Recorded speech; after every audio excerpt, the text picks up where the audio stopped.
So we've talked about one key part of interactions, and that is the kind of nonverbal presence and attunement that can lead to a sense of resonance and even trust in a relationship. Another really important part of interaction is, of course, language. What we say, what words we choose. And so what I'd like to suggest is a handful of categories of skillful language use in interactions in general, but specifically in classroom type interactions. Those in which you're an authority figure, a presence who facilitates the room, and how to do that in a more effective way so that you become less worn out, and so that the communication is a little more direct, a little more straightforward, and maybe hopefully a lot more effective. So we might think of language in the classroom setting, especially as related to conduct or behavior, which we'll get a little bit more into later, as having three types or categories. One being reinforcing language, when students are already self-correcting, right? When they're already on track, when they're doing what they're supposed to do, when they're following the rules, when they're showing maturity, things like that. And we see that happening and want to reinforce it. And as we'll talk about later, reinforcement is just such a crucial opportunity. It's so much more effective than, say, punishment, but we have to have both, a good balance of both. Use of reinforcing language is simply noticing when they're correcting, self-correcting, or following the rules. It's kind of like catching them doing good, you know. And it can be sometimes helpful to point out how appreciative you are, or that you like what they're doing, or that you feel excited about it, or that it makes you feel good. And you can work that into your language as you see fit. I would also suggest that using observational, almost matter-of-fact language as a kind of staple, standard way of replying might begin to develop more of a sense of inherent reinforcement, of the student within themselves being told, hey, look, I noticed that you just did this, or I see that you're following the directions right now. Allows them to put ownership on it, and allows them to assign the quality of good behavior to themselves. And that kind of interior reinforcing can be lifelong. I mean, that's hitting them at the source, you know, helping them train themselves to self-correct and to reinforce positive, helpful behaviors. So that's really wonderful when we can find it. Students often also, of course, need help getting or staying on track. And so another type of language might be called reminding language. This is when we see a student about to get off track in some way, or we kind of know their habits and their patterns, and we might sense it going a certain direction. But it also might be when they're just beginning to slide off track too. And so reminding language simply is to help, you know, spur them along back onto the track. How might you do that in a way that's safe?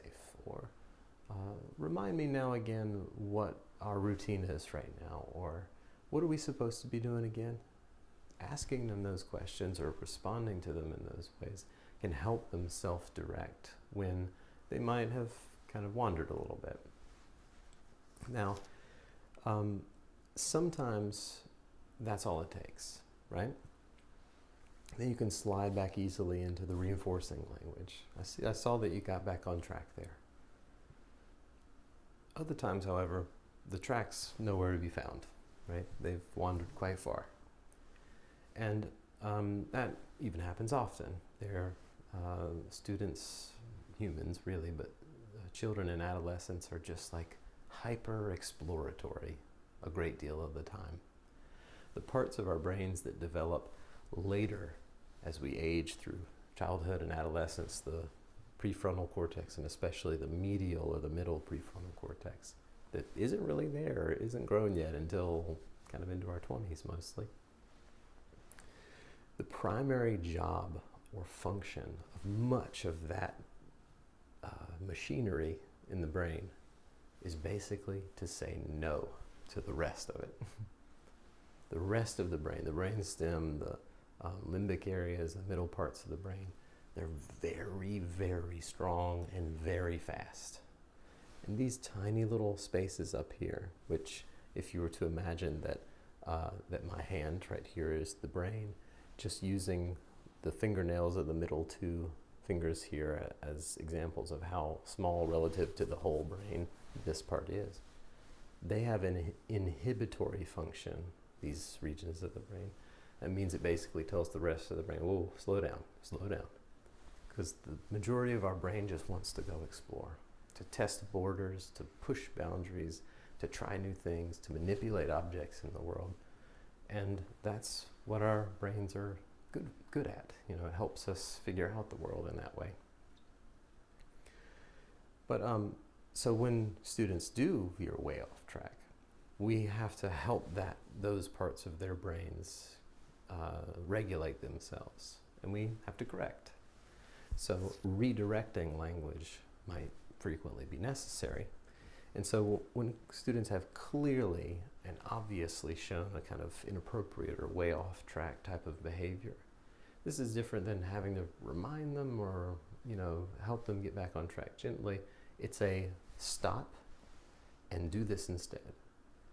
Those pair of things, and that seems pretty elementary and simple, but it's important to acknowledge that those are the ingredients of redirecting language. Stop doing what you're doing, do this instead. And with that kind of formula in mind, it can save us a lot of energy, it can save us a lot of breath, to keep us from getting lost in our own frustrations or emotions about, oh, I've told you this a million times, you know, or I can't believe you did that. A simple formula of stop doing what you're doing, do this instead.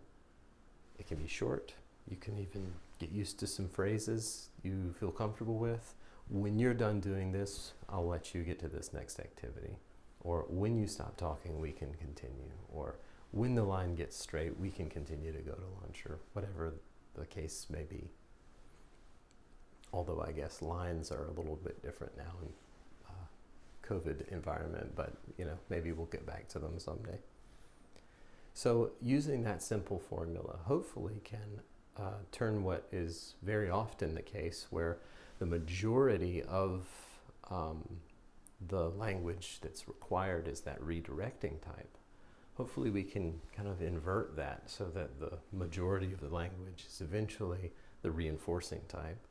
A little bit less needs to be reminding, and then the amount of time spent on redirecting language can be really small, can be chiseled away to its just bare minimum.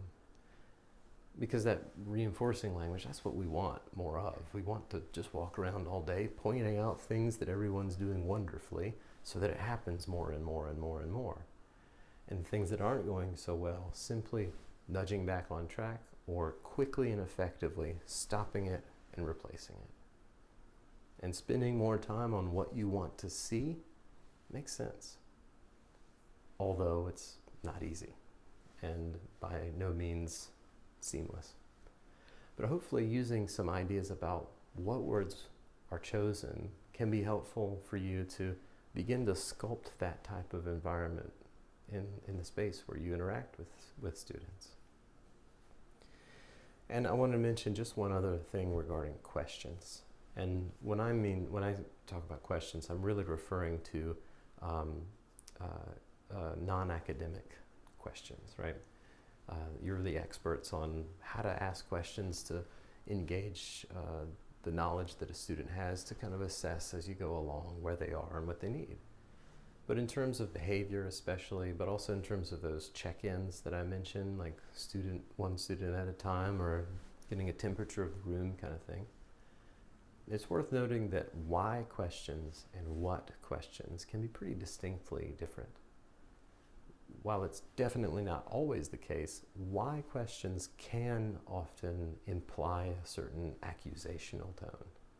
If something happened that shouldn't have happened, saying, why did you do that, as a clear-cut example, certainly assumes a kind of accusational blame kind of flavor to it. Whereas, what led to this, or what led you to do that, has slightly more open, objective, just give me the facts kind of tone. And that can do two things. It can get a clearer picture for you of the situation, and can also help the student respond in a more transparent or honest way, because they don't have that same blame feeling spotlight on them. Now, sometimes, why did you do that? It's the right thing to ask. So, don't hear me saying that you shouldn't use why questions. But similar to the type of language you use that I've just described, intentionally choosing certain types of questions to get certain types of responses might just be something to play with. See what happens as you respond this way instead of another way, as you ask questions this way instead of another way. And in a similar way, the use of closed-ended questions versus open-ended questions can really change the tone of the discussion. This is certainly something that can be more of an academic kind of sense too. If you're asking a child or a student about an answer to a question or an interpretation of a reading or what have you, asking a really closed-ended question means that you're going to get a 1 or 2 word response. And depending on what grade you're in, that might be exactly what you expect. But to open it up a little bit more, it's a little bit of a cornering, because to answer the question would require the student to elaborate a little bit more. So, what's the answer to this question? Okay, well, that's a maybe 1-2 word response. It's this. How did you get the answer to that question? Or how did you arrive at that conclusion? Means that there has to be some kind of description of the twists and turns that got there. And so that can be one way of kind of pulling more information out of a student. It also, similar to what questions, can be very, very open and informative. Can give you a lot more information in general about the student, but also about what you're asking about. So, with several of the topics that I've presented, that I've suggested for your consideration, ways of interacting and maybe new ways of communicating or accessing or touching base with the environment in different ways, and certainly with changing language or changing the tone of questions asked, it might be worth also to mention just a couple of things about assertiveness. As people in authority roles, it will be required, undoubtedly, maybe really frequently, to be assertive. And I think it would be important just to clarify what that really means and how to practice it, because it, like many things, is a skill. It seems to me that assertiveness is just this range of a balance between passivity on one side, total passiveness and laying over and being walked on, and aggression or overly forcefulness on the other side. And assertiveness seems to be this kind of warm middle zone between those two things. And so it means you stand up for yourself, you make your mind heard, and in more authority type of positions, you make sure things get done the way they need to, safely and effectively. And now sometimes assertiveness has to be learned. Some of you might be very naturally assertive people, and good for you. And others of you might notice that it's kind of intimidating to have to be assertive, to put your foot down in a way that's effective but also respectful. And so I'd like to suggest just a few steps of how to practice assertiveness, how to build it into your interactions, not only in your work, but in your personal life too. And the first is to, when you're engaged in a or a situation where you have to put your foot down and so to speak, when you have to show assertiveness. First step is to take what's often called a self-distanced stance. It's kind of like take a bird's eye view of the situation. Slightly step out of yourself a little bit so that you're not just tightly wound up with what might be anxious or intimidating kinds of emotions or judgmental or critical thoughts. Kind of back out of the situation, see the big picture, a little bit of that situation. Some people actually find it helpful to literally picture the whole room from some bird's eye view. That kind of softens the intensity a little bit. From there, you might simply remind yourself that it's okay. And the it in it's okay means everything. It means this situation is playing itself out but is not finished yet. It means this situation doesn't define me as a person. It means this situation might not go like I like it, but there'll be other chances later. It might mean that this situation is just a small part of my whole life. Whatever that means to you, it's okay. Kind of provide yourself a little self-reassurance. So those are kind of self-distancing, self-comforting.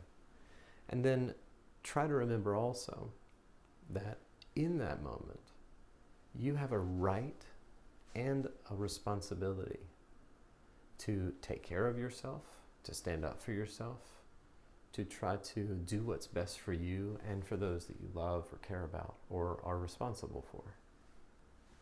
And so that can be a reminder that you have the opportunity, the right to be assertive. And it also kind of is motivating that I'm actually supposed to be assertive in this moment. And that's the kind of inner steps. That's the inward activity, that self-distancing, that self-reassurance, that reminding of my right and responsibility. But then the outer expression of that, what comes after you kind of set the stage, the inner stage like that, might be helped to just remember a couple of lines, kind of have a loose script about how you're going to handle those moments. And you might consider to begin a handful of phrases or some variations, whatever feels natural and authentic to you. I notice, I feel, and I want, or I would rather. And then check in and say, do you understand that? Does that make sense to you? Or sometimes, is that okay? Depending on the situation. Now, that's not a hard and fast formula that you have to use for things to work, but it can be helpful to kind of get your mind going in that direction so that you can put your words together in a succinct way that you feel good about and clearly deliver a message. And I did want to mention that I feel, this is really commonly slides into something else. I feel does not mean that you say, I feel like. I feel means that is followed by an emotional word of some sort or some variety. It doesn't have to be deeply emotional. I feel ignored. I feel frustrated. I feel anxious. I feel angry. Those are pointing to an emotional experience, and that's important to let another person know about if you're trying to show assertiveness in a situation. I feel like is not an emotional phrase, it's a cognitive phrase. It's describing what you think. I feel like you are being a jerk, or I feel like you are treating me wrong, or I feel like you've done something bad to me. Those may be true in some ways, but they're not helpful in the same way in an assertiveness situation as describing emotional experiences that you're noticing going on within you. And so that's just one way. It's really easy to slide over into the I feel likes instead of I feel. So again, this little formula is just a suggestion. It's not something that has to be used in order for assertiveness to be a part of your life. Like I said, many of you are probably pretty naturally assertive, and good for you. Be confident in that. But what I would like to suggest is that you try to practice what it means for you to be authentically and respectfully assertive. And maybe take this model or this formula of ingredients as a kind of working structure that you can try on. But try to experiment with it on your own, both in the classroom or with students in student settings, but also in your personal relationships with your spouses, siblings, parents, children, and see how it goes. See what it feels like to kind of, what kind of a fit it has for you to authentically show a sense of assertiveness, to take care of yourself and others that depend on you in a mutually respectful way.